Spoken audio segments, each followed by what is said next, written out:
कृष्ण हरी, जय हरी.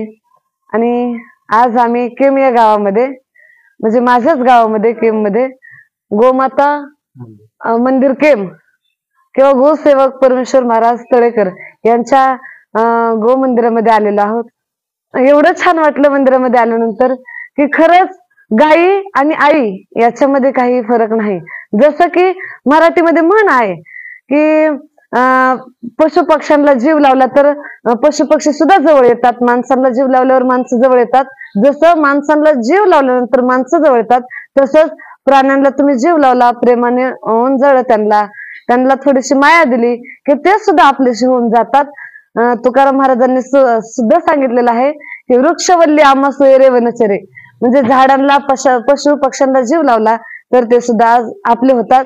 आज जिवंत उदाहरण म्हणजे तुकोबारायांनी जसं सांगितलं की अनुभव आले अंगात ते जगा देत असे, तसंच आज अनुभव आला की गायीमध्ये रमून गेल्यानंतर आम्ही 3 तास इथं कसा गेला हे कळालं नाही. हे 3 तास जर घरी असतो तर फार कठीण गेले असे. उन्हाळ्याच्या दिवसामध्ये आलो, सगळं काही नॅचरल बघायला भेटलं, असं कुठं सुद्धा बघायला भेटत नाही.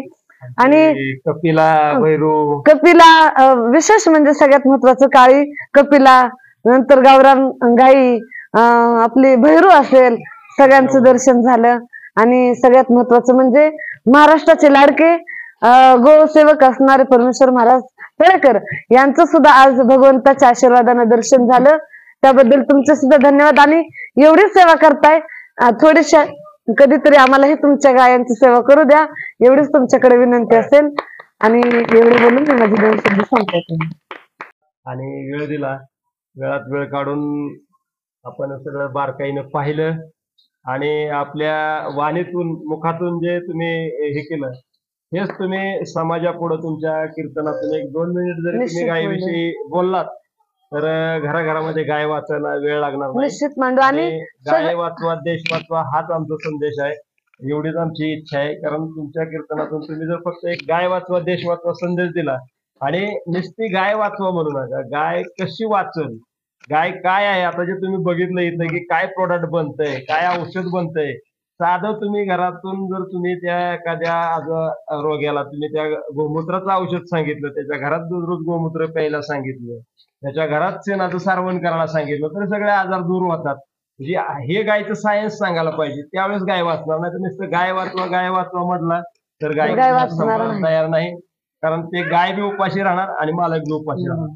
जर गायचं सायन्स समजलं तर आज आमचा अनुभव आहे, आमचा उदाहरण आहे. आज एक गाय, महाराज मी काय म्हणतो नीट लक्ष द्या, एक गाय आमच्या 22-24 गायीचं कुटुंब आहे आज आमचं. आणि लहान मोठ्या 11 माणसाचं कुटुंब आहे.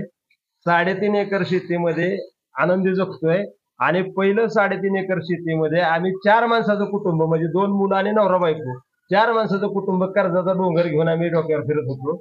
आणि कष्ट करून एका गायच्या आशीर्वादानं, आज एका गायच्या आशीर्वादानं नाही, एका गायच्या उत्पन्नावर जे काय शेण गोमूत्र तिचं मिळतंय, आज ती गाय आम्हाला सांभाळते, आम्ही नाही गायला सांभाळतो. आम्हाला सुद्धा आनंद वाटला. असंच येत राहावं तुम्ही, एवढीच आमची इच्छा आहे. नक्की.